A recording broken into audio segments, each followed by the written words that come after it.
Bonjour, aujourd'hui je vais vous parler du télescope spatial James Webb et des problèmes qu'il pose aux scientifiques, avec peut-être le début du commencement d'une solution. Mais d'abord, je voudrais remercier mes 8 abonnés pour leur persévérance. Il faut que j'essaye à l'avenir de faire des vidéos plus souvent. Je promets rien. Ce télescope est conçu pour fonctionner dans l'infrarouge, et comme la lumière des galaxies qui s'éloignent de nous est décalée vers le rouge, il peut capter des images d'objets beaucoup plus lointains que son prédécesseur, le télescope Hubble.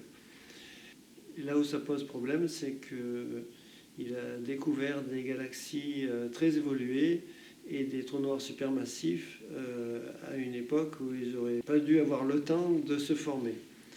Le problème est si important que certains ont même envisagé que le Big Bang n'ait jamais eu lieu. À ce moment-là se poseraient d'autres problèmes. Non seulement le problème de l'explication du décalage vers le rouge des galaxies, mais aussi le problème de l'évolution de l'univers. Parce que dans un univers qui n'a pas de début, on ne peut pas observer d'évolution. L'évolution dans la composition chimique des galaxies, la teneur en éléments lourds, qui n'est pas la même pour les galaxies lointaines et pour les galaxies proches, et évolution aussi dans les stades d'évolution des galaxies, comme le stade de quasar, qui n'existe plus aujourd'hui. La plupart des physiciens essaient de reconsidérer la théorie de formation des galaxies, mais ça pose aussi d'énormes problèmes au niveau des constantes, au niveau de la physique, à tous les niveaux. Que nous enseigne la théorie de la relativité? Le temps ne s'écoule pas à la même vitesse pour un observateur sur Terre et pour un voyageur à grande vitesse. Si ce voyageur observe l'univers à travers le hublot de son vaisseau, il va constater que tous les événements de l'univers se déroulent en accéléré. Pour prendre un exemple, à 86% de la vitesse de la lumière, le rapport est de 2. C'est-à-dire que le voyageur va voir tous les objets de l'univers évoluer 2 fois plus vite que l'observateur sur Terre. Et s'il peut communiquer avec un observateur sur Terre, il va l'entendre parler 2 fois plus rapidement, alors que lui-même sera aperçu au ralenti par l'observateur sur Terre. Et ça ne dépend pas de l'effet Doppler, et même si la distance ne change pas entre l'observateur sur Terre et le voyageur. Par exemple, si le voyageur est en orbite à grande vitesse autour de l'observateur, il ne faut pas confondre l'effet Doppler et l'effet relativiste. Le rapport est le même. Le temps de l'observateur sur Terre n'est pas le même que le temps du voyageur. Ça, c'est bien connu et ça a été vérifié. Le principe d'équivalence nous dit que la gravitation produit le même effet que l'accélération. Un observateur dans un lieu clos ne fait pas la différence entre être dans le champ gravitationnel de la Terre, comme nous en ce moment, ou être en accélération vers le haut. Comme nous sommes dans le champ gravitationnel de la Terre, du système solaire, de la galaxie, de l'univers tout entier, nous sommes dans le même cas que le voyageur à grande vitesse et qui est en accélération permanente, faible mais permanente. Et quand nous regardons à travers les hublots de notre vaisseau Terre, c'est-à-dire à travers nos télescopes, nous devrions voir tous les objets de l'univers évoluer en accéléré. Et l'expansion n'échappe pas à la règle.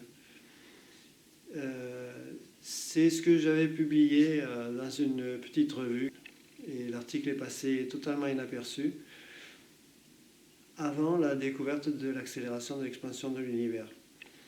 Et donc Donc il se pourrait bien que l'accélération de l'expansion de l'univers soit simplement un effet relativiste dû à ce que nous nous trouvons dans un champ gravitationnel. Et c'est d'ailleurs ce qui me fait douter.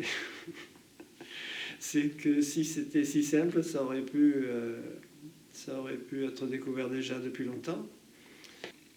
La conséquence de tout ça, c'est que l'unité de temps n'est pas constante, elle évolue en fonction d'où on se trouve, de l'époque où on se trouve dans l'univers. Et on retrouve le même problème aujourd'hui avec le télescope spatial. Si l'unité de temps évolue, s'allonge donc, dans le passé, elle était plus courte. Je vais donner un exemple pour être clair.